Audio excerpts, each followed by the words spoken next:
தந்தை வழி சொத்துக்கள்ல வில்லங்கம் ஏற்படும். சிலர் பாத்தீங்கன்னா எப்பவுமே இந்த தந்தை வழியில வந்த முன்னோர்களுடைய சொத்துக்கள் இதுவரைக்குமே பாகம் பிரிக்க முடியல. எங்களுடைய பங்கம் பங்காளிகள் எல்லாம் ஒன்னா உட்காந்து பேசினா சண்டை வருது, கோர்ட்ல கேஸ் நடக்குது, பாகம் பிரியவே இல்லை, பிரச்சனை மேல பிரச்சனை வருது. தந்தை வழி சொத்துக்கள்ல வரக்கூடிய பிரச்சனைகளை காலாகாலமா அனுபவிப்பாங்க.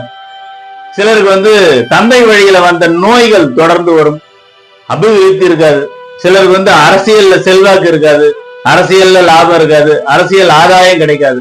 இப்படிப்பட்டவர்கள் ஜாதகத்தை பார்த்தாக்க சூரிய தோஷம்னு ஒரு தோஷம் ஏற்படும்.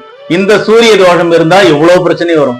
இந்த சூரிய தோஷம் விலகுவதற்கு என்னென்னலாம் பரிகாரம் இருக்கு அப்படின்னு பாத்தீங்கன்னாக்கா, தாமிரத்தால் செய்த அனுமன் படம் வைத்த ஒரு டாலரை நீங்க கழுத்தில் அணிந்து கொண்டால் இந்த சூரிய தோஷம் விலகும்.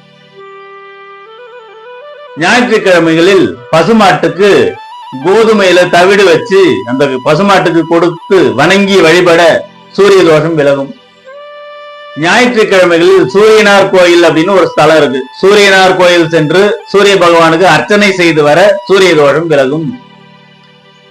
அப்படி முடியலனா கூட ஞாயிற்றுக்கிழமை உங்க ஊர்ல இருக்கக்கூடிய நவகிரகத்துல சூரிய பகவான் அப்படின்னு சொல்லிட்டு மைய பகுதியில் அமைந்திருப்பார். அந்த சூரியனுக்கு உங்க பேர்ல ஒரு அர்ச்சனை பண்ணுங்க, சூரிய தோஷம் விலகும். ஆதித்ய ஹிருதயம் யூடியூப் சேனல்லயோ எங்கேயோ ஒரு அந்த ரெக்கார்டு, அது பாட்டு நல்லா கேளுங்க. ஆதித்ய ஹிருதயம் அடிக்கடி கேட்டு வர சூரிய தோஷம் விலகும்.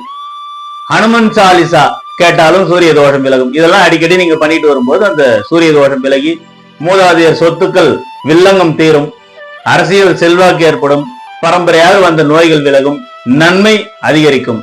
வாழ்த்துக்கள்.